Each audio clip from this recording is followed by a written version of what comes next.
Okay then. All right.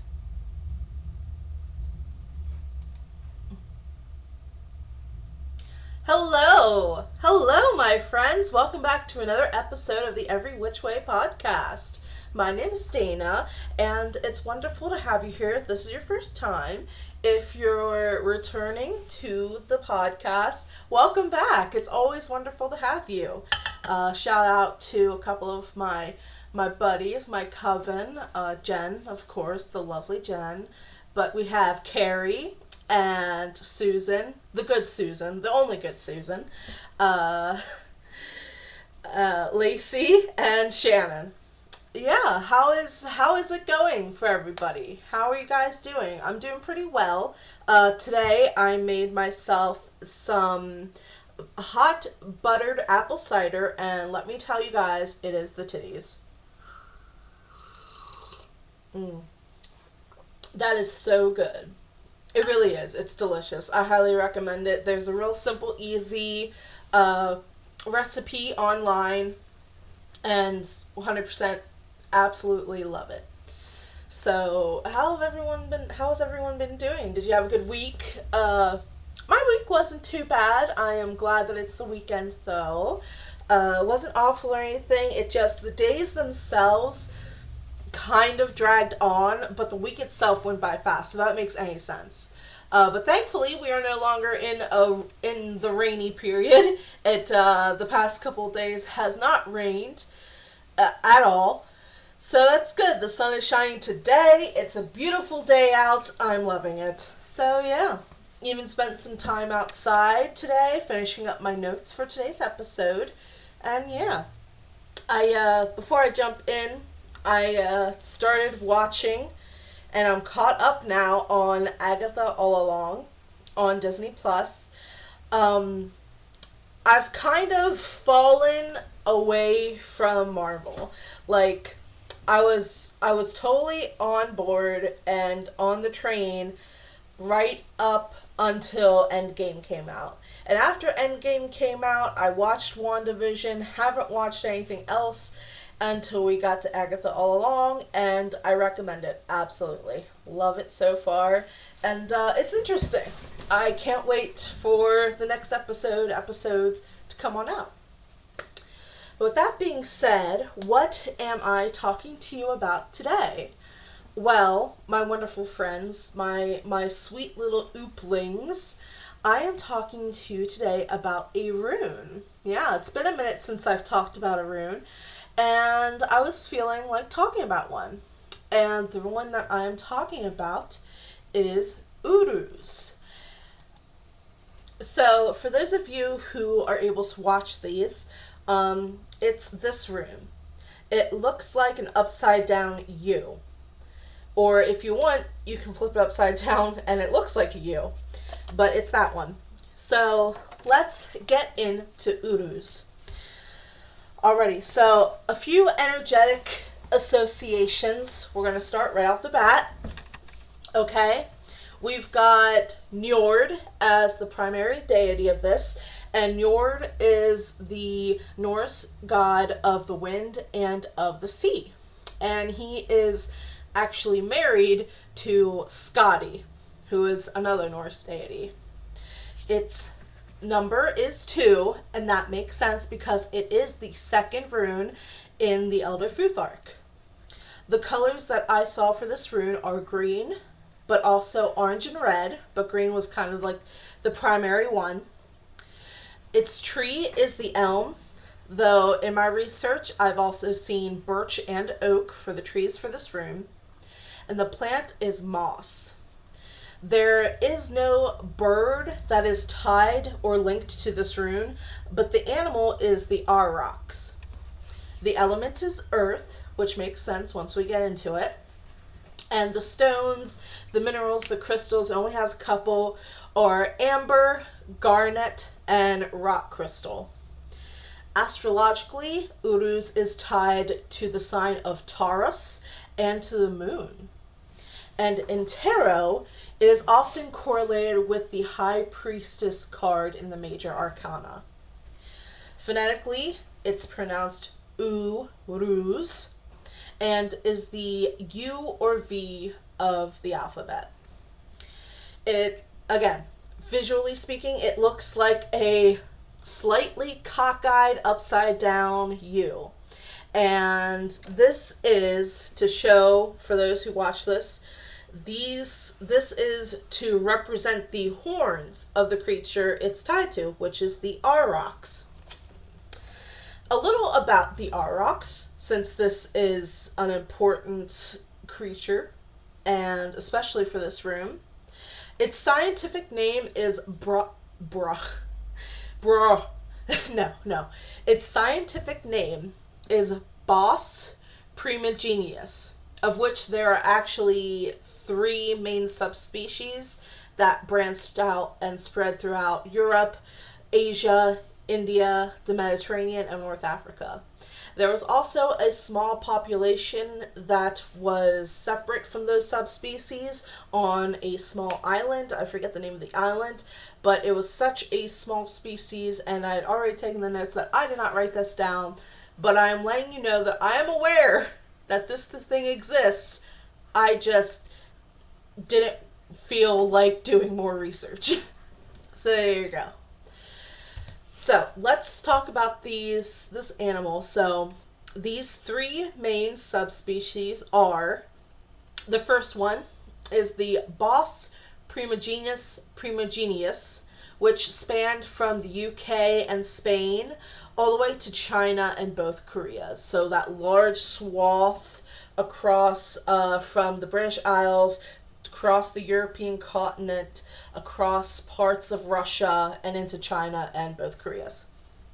The second is the Bos primigenius africanus, which occupied northern Africa from Morocco to Egypt.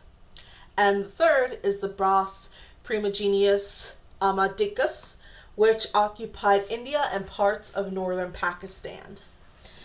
This is not a creature that currently is alive. This is an extinct animal, and went extinct due to overhunting and habitat loss.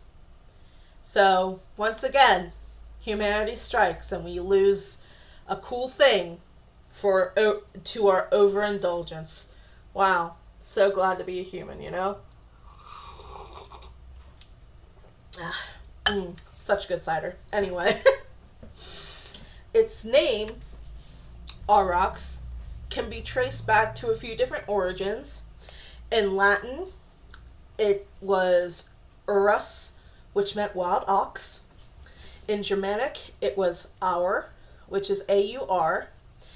The Celtics called it which is U-R. And in Old High German, the that the Celts used was compounded with the oso to create uroso, and that is what would eventually become the word aurochs.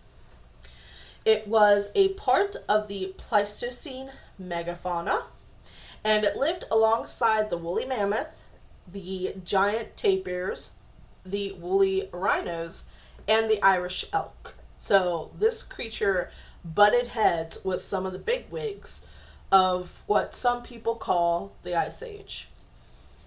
The aurochs was one of the largest herbivores in Europe while it was still alive, even rivaling size-wise what is today the African elephant. So this is a big creature, okay? A big thick boy.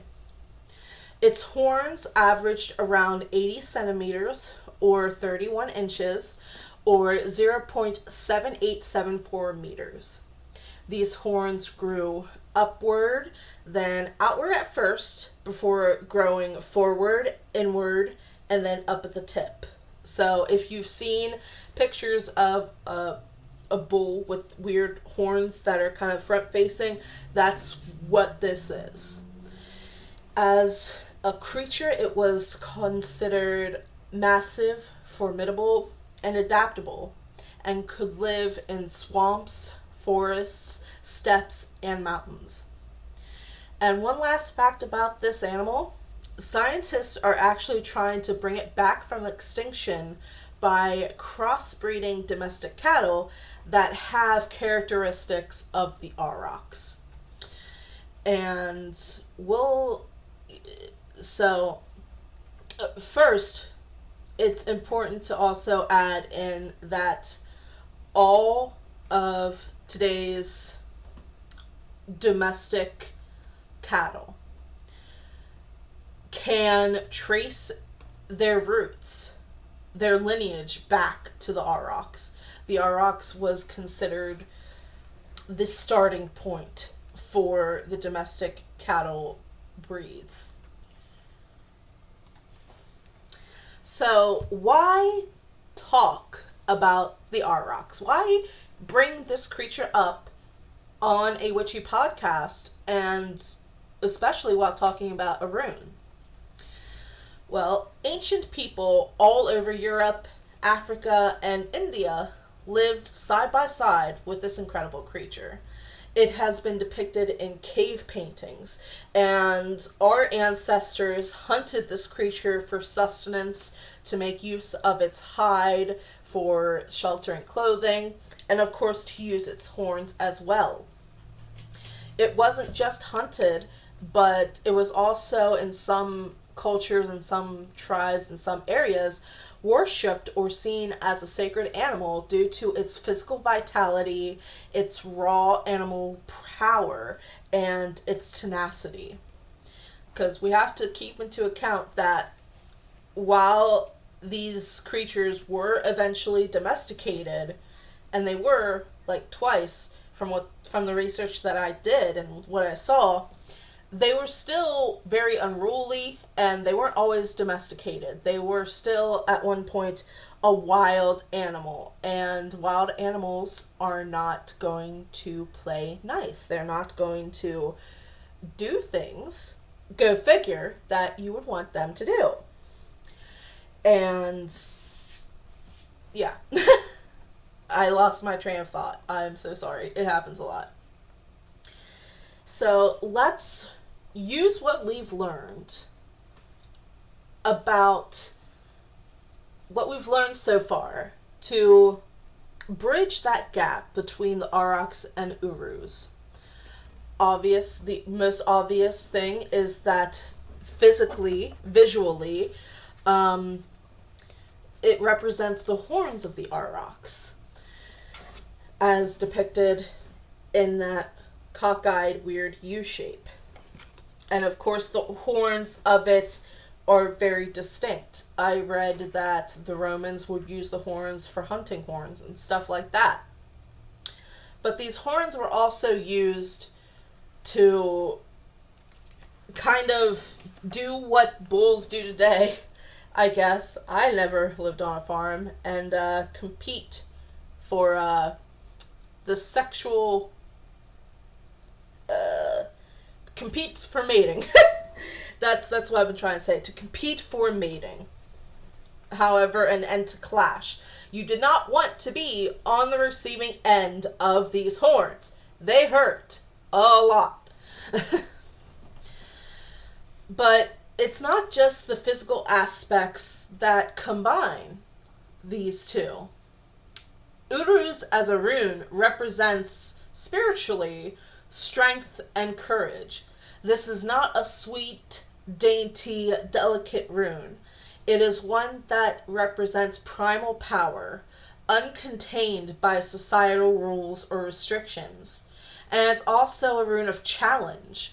Challenge that could be an everyday decision that you have to make, but more often than not leans more toward the destiny-altering or life-changing challenges. And challenges and hardships are a part of life. At some point, everyone has to experience or face them. As a young person, going through some life-altering or major change is sort of like an initiation into adulthood, a rite of passage, if you will.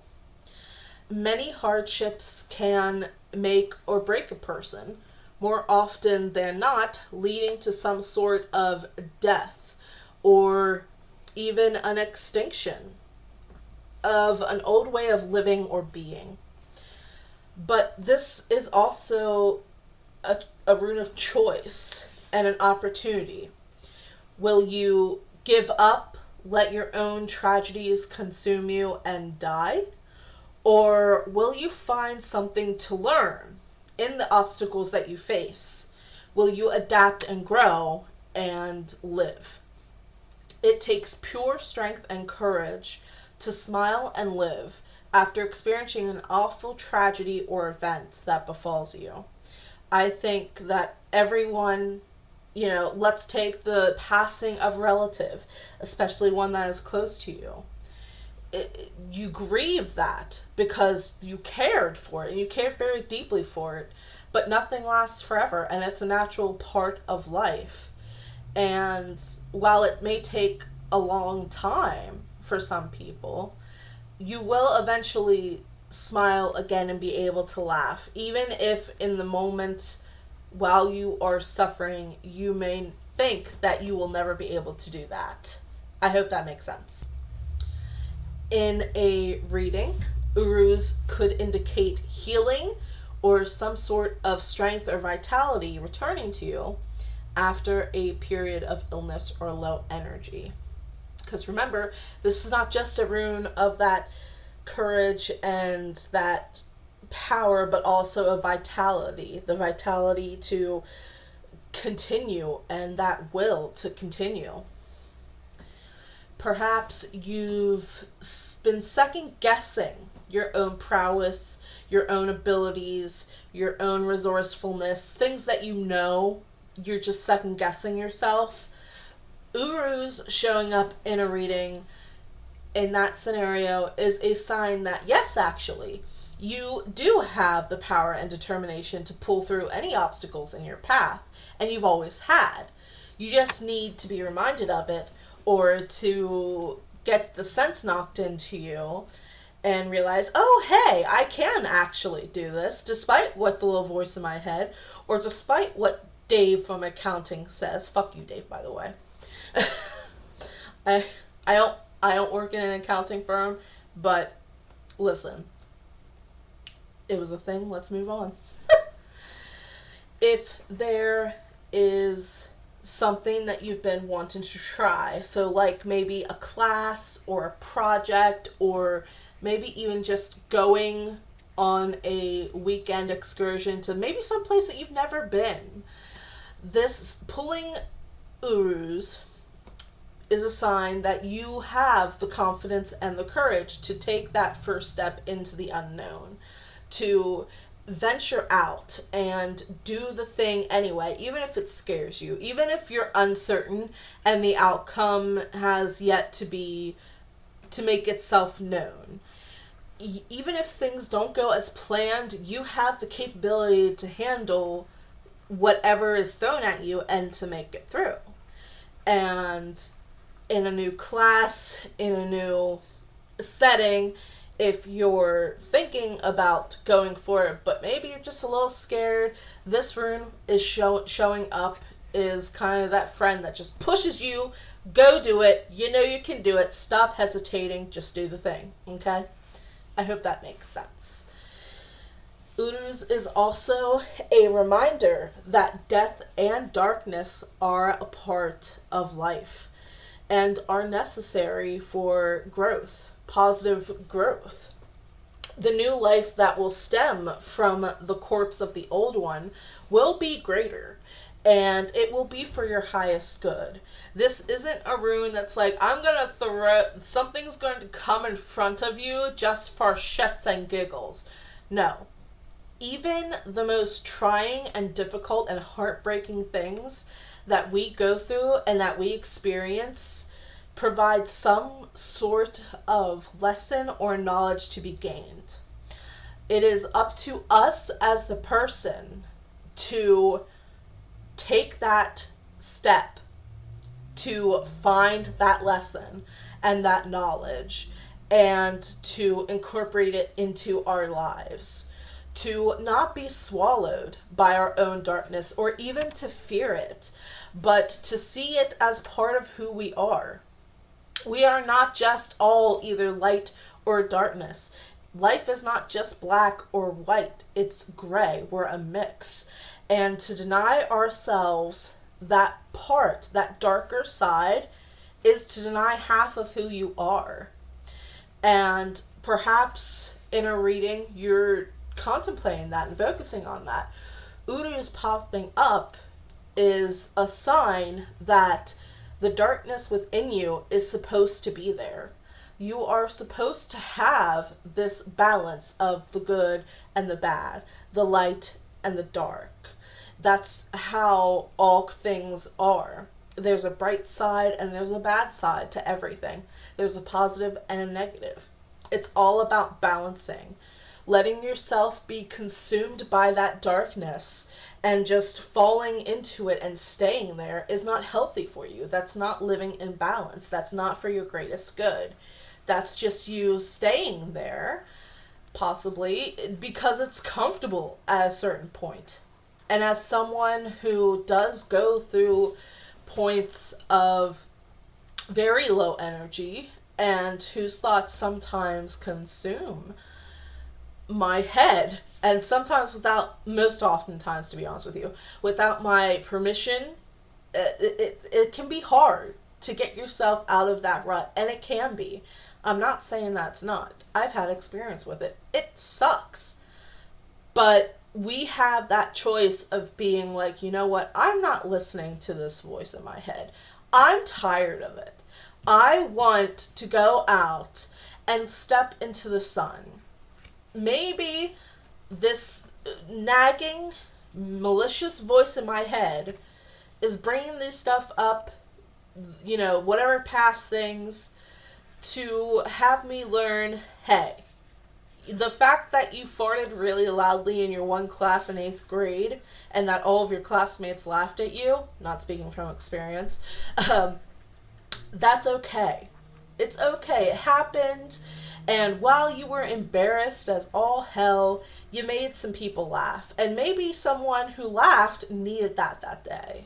I mean, yeah, some people in that scenario, again, not mine, in that scenario, some people were doing it to be jerks and to be malicious. But maybe one person in that class just needed a good belly laugh.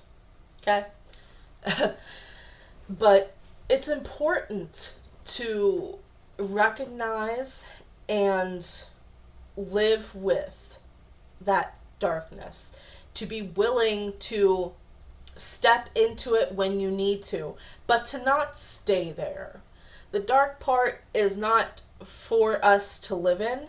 It is both a protector and a challenger. It is there to protect us from things that outwardly try to assault us, but when the time comes and we need to grow in order to obtain our highest self, it's going to be that push, whether you like it or not, to get you on the ball and to get you rolling. I hope that makes sense. Hold on just one moment. I'm going to pause to take a sip of my drink. As a warning, Uruz cautions us that too much of that wild primal energy can have harmful or negative effects if left unchecked for too long. When drawn in a fit of emotional upset, Uruz is asking for you to pause, take a step back, breathe, and center yourself. And once you're calmer and in a calmer frame of mind, that is when you form your response, your next move, or your next course of action when it is drawn in that circumstance. Uruz can also caution us to not let our own power or strength go to our head or cloud our judgment. It is one thing to have the power and the strength to protect and defend. It is another thing to use that same power and strength to oppress the people under you. In other words, don't be a bull in a china shop, okay? You don't want to wreck everything that is delicate and fragile around you. You want to be conscientious of the world around you, and that your own power, your own abilities, your own strength, if you let that consume you and get too much in your head, can hurt those around you. Maybe you're not intending it, but it can happen. So Uruz is asking you to, hey, chill the fuck out. And this rune can also be pulled in reverse. Oh my gosh! Yes, it can be. It can be. And when it is telling us that if we aren't currently struggling, we will be soon.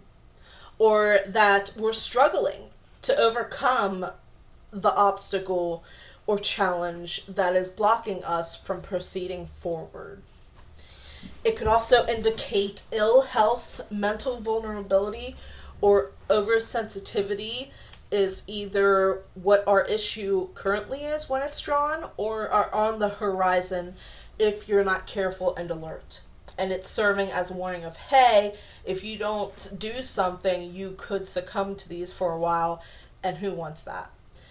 If you are clashing with someone, or maybe you have a feud or a disagreement with a person, a reversed Uruz could be a warning that your own strength and power are going to be used against you or reflected back to you in some manner. In some manner, especially, that could be detrimental or harmful to you. So be on the lookout with that.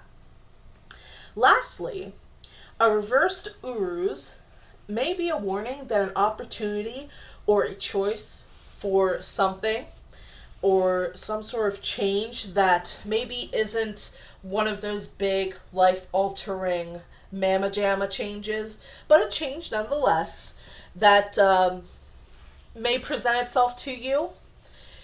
A reversed Uruz being pulled in regards to that is indicating that, hey, this choice, this opportunity will not serve your highest good, and it would be more beneficial for you to stand still and not proceed. Again, bull in a china cabinet. If the bull is just standing there and not moving at all, everything is fine. Nothing gets destroyed. Okay? And really, that's all I have for you today. That is Uruz. I hope that that was informative to you and that you enjoyed learning about Uruz and the aurochs as well. I know that I certainly do. As someone who, when I was a child, actually no, even now, I love dinosaurs.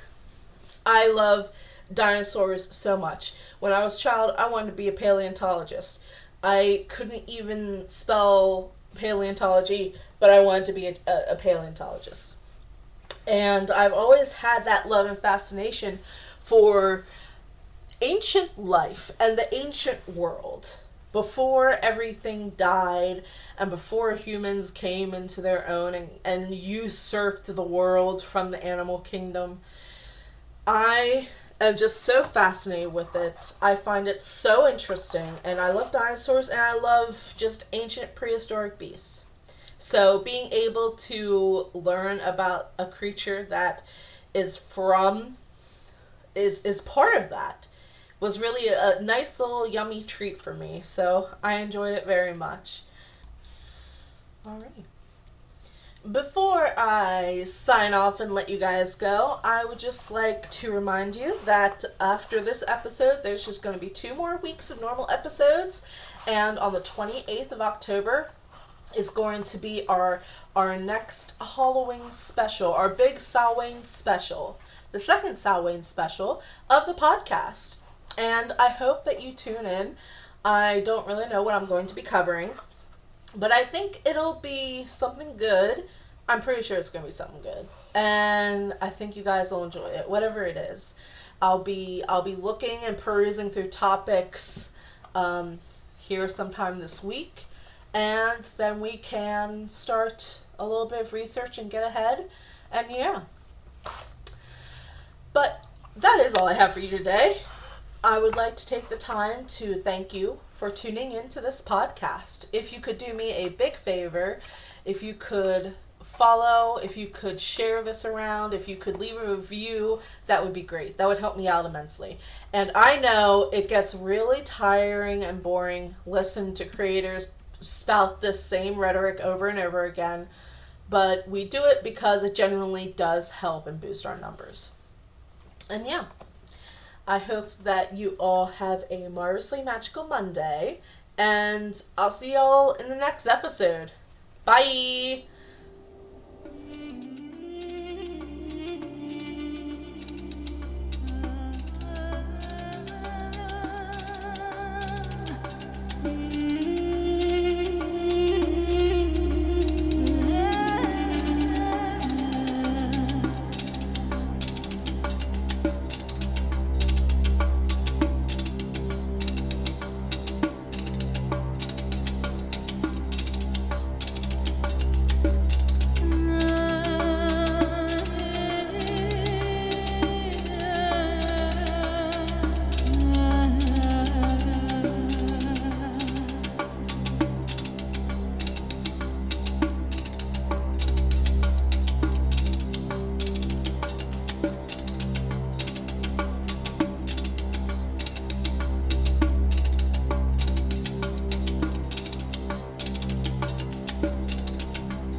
Did that work? Oh, it looks like that did. Wonderful.